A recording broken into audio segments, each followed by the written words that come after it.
Araka ny fanatsidika tamintsika tao anatin'ny lohatenim-baovao dia androany anatin'ny fankalazana ny andro maneran-tany ho an'ny postra tsy mbola le filaza ny fandefasana taratasy any amin'ny postra na io aza ny fivoaran'ny teknôlôjia dia mivoatra araka izany ihany koa ny aji atao amin'ireny taratasy ireny.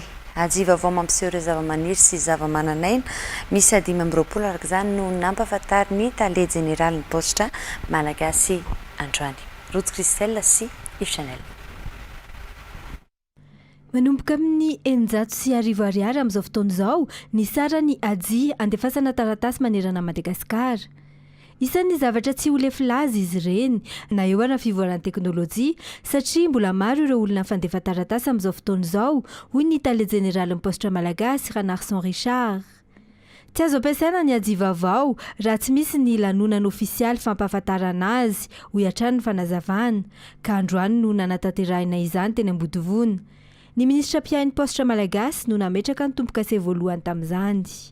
Niavana le matomnisy aniavy lo premier jour tsy arovana hoe izy no namoaka ny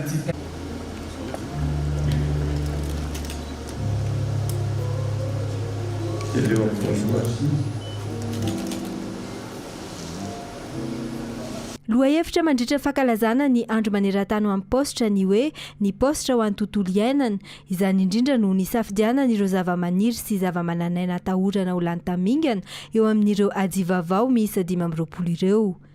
Ankoatra ny fampisehoana ny aji vaovao dia nisy ihany koa ny famoahana ny hipoketra ho an'ny daholobe ary ny fitokanana ny postra malagasy no avozina tany Ambanidia.